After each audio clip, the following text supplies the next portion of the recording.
Bem-vindos de volta a mais uma aula de JavaScript, pessoal.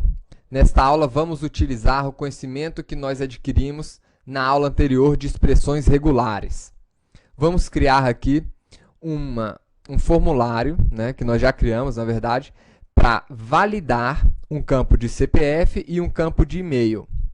Vai ser uma validação simples, de CPF. A gente não tem como objetivo aqui fazer uma validação de todo o algoritmo envolvido na criação de um CPF. Vai ser basicamente se ele está composto por um grupo de números no tamanho especificado, e a sua consequente formatação também, a formatação do valor.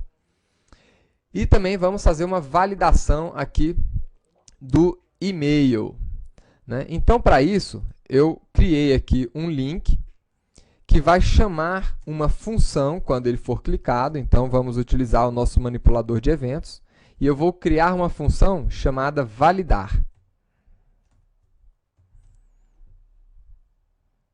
Vamos criar essa função validar aqui. Function validar. E nessa função validar, o primeiro passo que a gente vai ter que dar aqui é exatamente recuperar o formulário e os campos CPF e e-mail.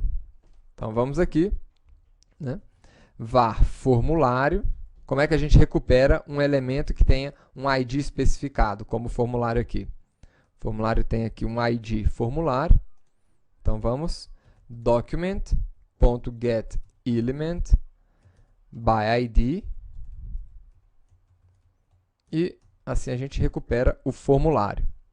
Como é que a gente recupera o campo de CPF? Formulário.cpf. E o campo de e-mail? Formulário.email. O próximo passo agora, pessoal, é criar as nossas expressões regulares para fazer a validação desses dois valores. Então, vamos criar aqui primeiro a nossa expressão regular para validação do CPF, aliás, do e-mail.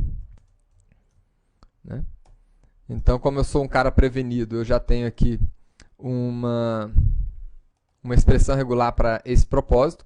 Vejam que ela é bem mais completa do que a expressão regular que a gente havia iniciado os estudos para fazer a validação de um e-mail. Então, essa validação de e-mail aqui, ela contempla várias possibilidades, de construção de um e-mail, pensando aí nas regras internacionais de como construir um e-mail. Tá? Então, vamos criar também uma expressão regular para validação do CPF, que é uma validação bem mais simples, e ela é exatamente como a validação que a gente havia feito na aula anterior, com a seguinte diferença. Eu coloquei aqui, em cada um dos grupos de dígitos, eu coloquei os parênteses aqui, para a gente poder ter essa informação para formatar o nosso CPF também nessa função. Então, vamos lá. Vamos começar com a validação do nosso CPF. Então, como é que a gente faz o teste? Eu vou utilizar aqui a nossa expressão regular de CPF e testar ela contra o valor de CPF que nós temos aqui. Então, cpf.value.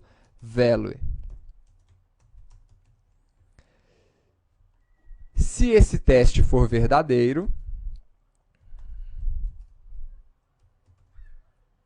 CPF válido. Se não,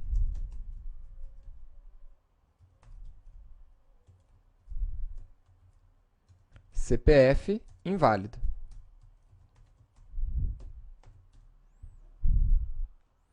Vamos fazer aqui o nosso teste. E vamos colocar aqui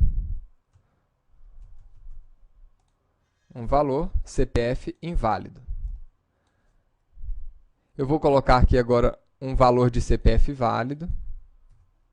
Na verdade, essa nossa validação ela não valida algoritmo, a gente só está vendo se nós temos 3 dígitos, mais 3 dígitos, mais 3, mais 2 no final. Então, ótimo, nosso CPF está válido. Agora falta a gente validar o nosso e-mail. Então, vamos validar aqui o nosso e-mail com a nossa expressão regular de e-mail. Ponto teste. Vamos testar isso contra o nosso valor do campo de e-mail. Pessoal, quando nós estamos fazendo esse teste, ele retorna verdadeiro ou falso. Na aula de operadores, a gente viu um operador que troca o valor do operando. Então, se aqui ele retornar verdadeiro, significa que o e-mail está válido, né? Agora, e se o e-mail estiver inválido, como é que eu faço para trocar o valor desse operando? Com o ponto de exclamação. Isso aqui a gente viu na aula de operadores. Então, aqui eu estou verificando se o e-mail é inválido, né? Até colocar aqui ponto de exclamação. Ponto de exclamação, está indicando isso. Alerta, e-mail inválido. Vamos fazer o teste aqui agora.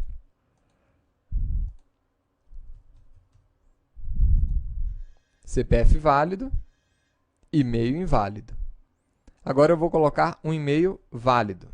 rh@xti.com.br, para quem quer trabalhar na XTI. CPF válido. E como o e-mail é válido também, não teve nenhuma reclamação. Agora, vamos aproveitar aqui o nosso esquema de validação de CPF para formatar o CPF também. Então, se o nosso CPF for um CPF válido, eu quero também formatar esse CPF. Como é que a gente faz isso? Né? CPF.value.replace, lembram do método replace? Que recebe aqui uma expressão regular e a gente passa aqui a string que a gente quer construir. Então, aqui eu quero o primeiro conjunto de dígitos. E aí a gente vai utilizar aqui o que a gente aprendeu na última aula. Então, assim eu acesso esse primeiro conjunto de dígitos. Né? Cifrão 1. Ponto. Segundo conjunto de dígitos. Ponto. Terceiro conjunto de dígitos. Tracinho. Quarto conjunto de dígitos. Não é isso?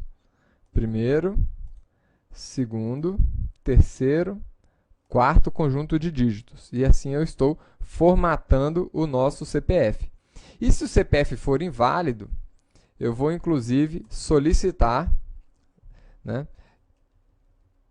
CPF deve ter apenas números.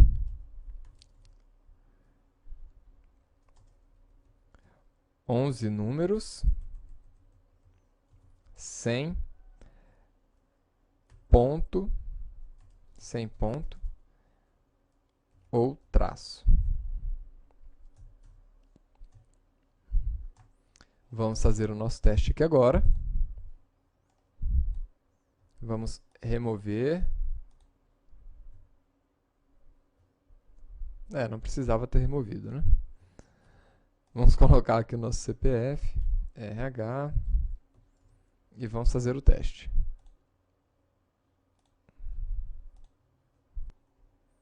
Opa, tem uma coisa errada aqui. Ele não está trocando o valor do nosso CPF. É porque eu tenho que atribuir novamente ao valor do CPF o valor alterado. Né? Então, vamos lá. validar. Aí, então ele agora formatou o nosso CPF. Como é que foi feita essa operação de formatação, novamente? Né? Eu atribuí ao valor do CPF, que está aqui nesse campo, o valor que tinha lá dentro, alterando o formato do valor, colocando aqui cada um dos grupos de dígitos de números aqui, né, separados por ponto, e o último grupo separado por traço, né, fazendo assim a formatação tradicional aqui do CPF. E se nós colocarmos um número errado de CPF, ele vai... Opa, coloquei certinho o número, hein? Ele vai informar para a gente aqui que o CPF deve ter apenas 11 números, sem ponto ou traço. Perfeito. Então tá aí, nossa validação de CPF e e-mail. Até a próxima aula, pessoal.